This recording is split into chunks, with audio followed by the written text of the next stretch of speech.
शिवाय नमः।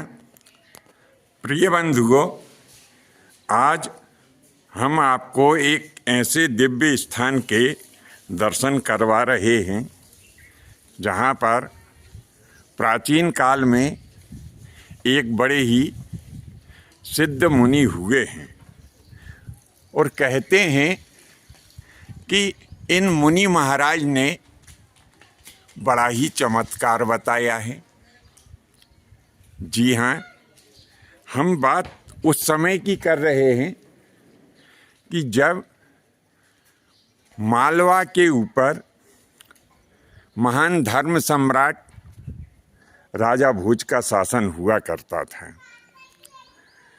तो राजा भोज की राजधानी उस समय उज्जैन नगरी थी।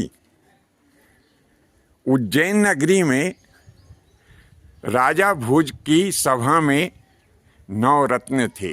अब आपको यह शंका हो रही होगी कि महाराज भोज की राजधानी तो धार थी, तो हम आपको बता दें कि राजा भोज ने धार नगरी में बहुत बाद में अपनी राजधानी स्थापित की थी।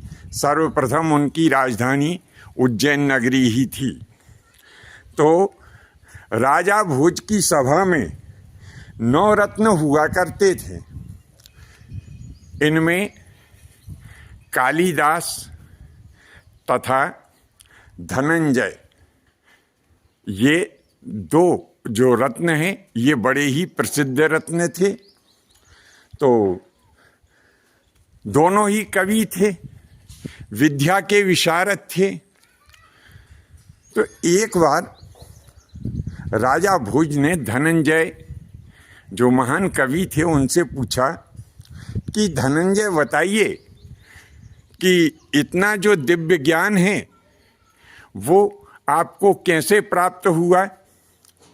तब धनंजय कहने लगे कि प्रभु, मेरे एक गुरु हैं जो कि भोजपुर नाम के नगर में विराजते हैं और वहीं पर विंध्य श्रृंखलाओं में स्थित होकर अपना दिव्य आश्रम बना करके और तपस्या कर रहे हैं।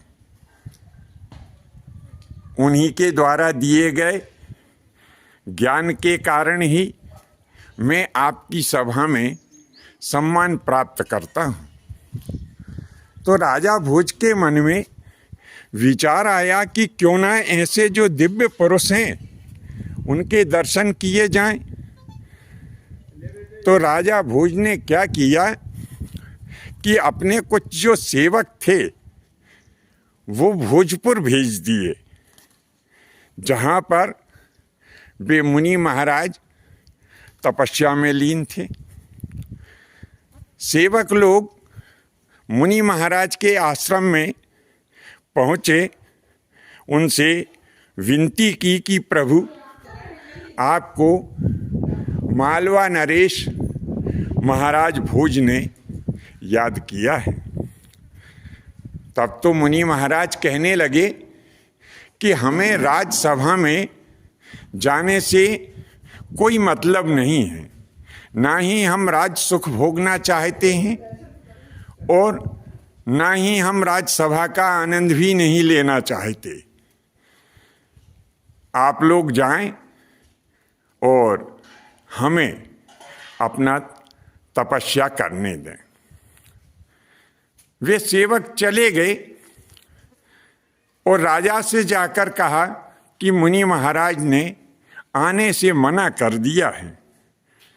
तब क्या हुआ कि राजा ने फिर अपने सेवकों को भेजा और कहा कि जाओ, जो वे मुनि महाराज हैं उनको दृढ़ता से बांध करके और ले आओ।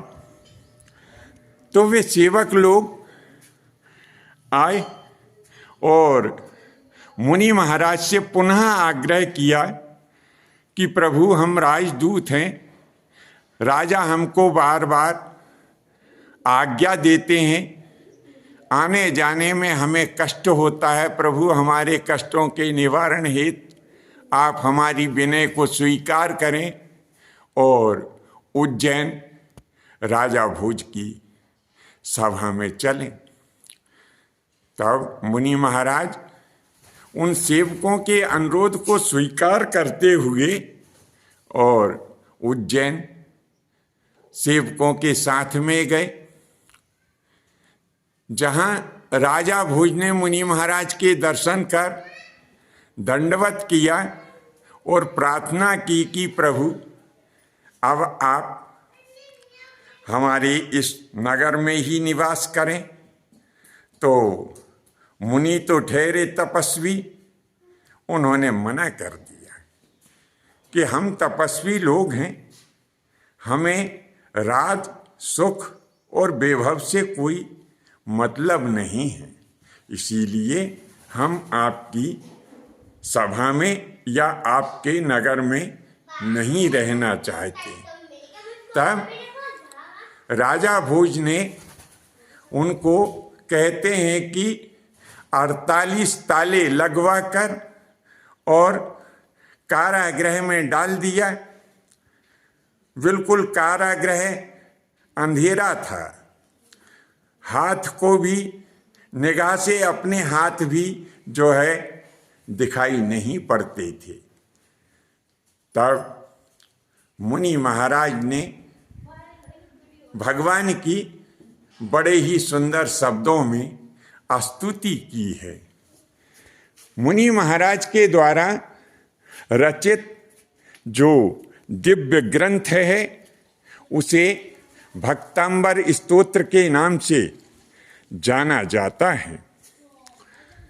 जब मुनि महाराज ने भक्तांबर स्तोत्र की रचना की तो क्या हुआ कि वे 48 ताले जो थे वे स्वतः ही खुल गए। राजा भोज ने ये देखा कि ये ताले खुल गए तो उनको फिर से कारागृह में बंद कर दिया। कई बार राजा भोज मुनि महाराज को कारागृह में बंद करते और मुनि महाराज अपने द्वारा रचित उस भक्तांबर स्तोत्र के पाठ के प्रभाव से पुनः तालों को खोल करके और बाहर आ जाते। जब इस प्रकार से अनेकों बार राजा भोज ने मुनि महाराज की परीक्षा ली तो वह समझ गए कि निश्चय ही कोई महान प्रभु कृपा प्राप्त संत हैं और मैंने बड़ा ही अपराध किया है जो इनको कारागृह में बंद किया। तब क्या हुआ कि राजा भोज मुनि महाराज के चरण कमलों में गिर पड़े, प्रार्थना की कि प्रभु मेरे अपराध को आप क्षमा करें। तो मुनि तो दयालु होते हैं, मुनि कभी किसी के ऊपर क्रोध नहीं करते। मुनि महाराज ने राजा को भी क्षमा कर दिया और फिर वापस इसी स्थान पर आ गए। आप सबको यह आश्चर्य हो रहा होगा, मन में प्रश्न उठ रहा होगा कि हम जिन मुनि महाराज की कथा यहाँ पर सुना रहे हैं, आखिर में उन मुनि महाराज का शुभ नाम क्या है। तो बंधुओं, यह स्थान मुनि महाराज श्री मानतुंग आचार्य जी को समर्पित है। यहाँ पर अभी हमने जो देव मूर्तियों के दर्शन करवाए हैं वह प्रभु शांतिनाथ और उनके पास में पार्श्वनाथ और सुपार्श्वनाथ के दर्शन करवाए हैं। अब मुनि मानतुंग जी महाराज जो थे जब भोजपुर आए तो उन्होंने इसी स्थान पर जो अपने मुनियों की जो विधि होती है उस विधि के अनुकूल इसी स्थान पर से स्वर्गारोहण किया। यह दिव्य चरण पादुका आप जो देख रहे हैं, ठीक बिल्कुल इसी स्थान पर स्थित होकर के मुनि मानतुंग आचार्य जी महाराज प्रभु के धाम को पधारे हैं। हम सब धन्य हैं, हमारा क्षेत्र धन्य है और वे लोग भी धन्य हैं जो हमारे इस भाग को देख रहे हैं।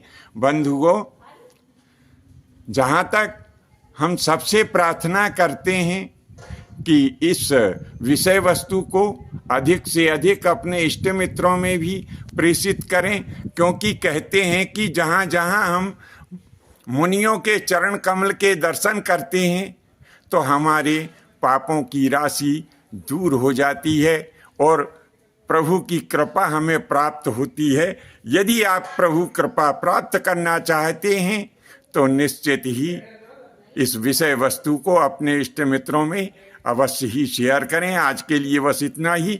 शेष अगले भाग में नए विषय के साथ उपस्थित होंगे। आज्ञा दीजिए। धन्यवाद। जय माता की, जय परशुराम जी की।